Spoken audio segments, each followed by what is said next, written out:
2 நாளைக்கு முன்னாடி அஜித் குமாருக்கு பத்மஸ்ரீ அவார்டு குடுக்குறாங்கன்னு சொன்னதுக்கப்புறமா, அந்த நியூஸ் பார்த்ததுக்கப்புறமா எனக்கு ரொம்ப ஷாக் ஆயிடுச்சு. அப்படி என்னதான் அவரு பண்ணாரு அப்படின்னு சொல்லிட்டு இவருக்கு பத்மஸ்ரீ அவார்டு குடுக்குறாங்கன்னு சொல்லி நான் அப்ப அந்த நேரத்துல திருச்செந்தூர் போயிட்டு இருந்தேன். எனக்கு கிட்டத்தட்ட ஒரு 8 மணி நேரம் டைம் இருந்துச்சு. அப்ப நான் யோசிச்சு பார்த்தப்போ, ஒரு வேளை வந்து இவரு இதுக்கு முன்னாடி நடிச்ச படங்கள், அதாவது இந்த காட்ஃபாதர், அதுக்கப்புறம் வந்து சிட்டிசன், அப்புறம் இந்த வில்லன் படத்துல ஊனமுற்றோரா நடிச்சிருப்பாரு. அது வேற, அந்த படத்த வேற ஏதாவது பார்த்து அந்த நடிப்பு திறமைக்காக ஏதாவது குடுத்துருக்காங்களான்னு பார்த்தா, அந்த படம் வந்து பல வருஷமாச்சு, இன்னுமா பார்க்காம இருக்க போறானுங்க? அதுவும் கிடையாது. ஒருவேளை இப்போ ரீசெண்டா ஏதாவது படத்துல நடிச்சு அவருக்கு ஏதாவது விளையாட்டு விதமா ஏதாவதுன்னா, அவரோட அணி தாங்க 3வது இடத்துல வந்துச்சு. இவரு வரல. அதுவும் 3வது இடத்துல வந்தவங்களுக்கு எதுக்கு பத்மஸ்ரீ அவார்டு? எனக்கு அது ஒண்ணுமே புரியல. அதுக்கப்புறம் தான் எனக்கு ஒரு விஷயம் தெரிய வந்துச்சு. விஜய் சினிமா விட்டு போனதுக்கப்புறமா அரசியல்ல போறாரு. அரசியல் போனதுக்கப்புறம் ஒரு மாநாடு நடத்துறாரு. அந்த மாநாட்டுல வந்து அந்த ரசிகர்கள் பெரும் கூட்டத்தை பார்த்து பல அரசியல்வாதிகள் சந்திச்சு போய் கிடந்துட்டாங்க. இதுக்கு முன்னாடி அவர் அரசியலுக்கு வரேன்னு சொன்னதுக்கப்புறம் கூட யாரும் அந்த அளவுக்கு பயப்படாங்க. அந்த மாநாடு நடத்தினதுக்கப்புறமா எல்லா அரசியல்வாதிகளும் இறந்துட்டாங்க.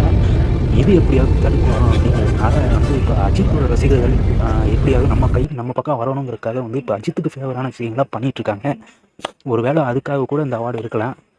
எனக்கு என்ன வந்து, இவர் படத்துக்கே ஆடியோ லான்ச்சுக்கு போக மாட்டாரு, ப்ரெஸ் மீட் பண்ண மாட்டாரு, ப்ரெஷ்ஷை மீட் பண்ண மாட்டாரு. அப்புறம் இந்த ரசிகர்லாம் வந்து இவர் பக்கத்தில் வந்து அலர்ஜி ஆகிடும். அப்படி இருக்கிறவர் எப்படி போய் அவார்டெல்லாம் இப்போ ஜனாதிபதி கிட்ட வாங்க போறாருன்னு எனக்கு தெரியல.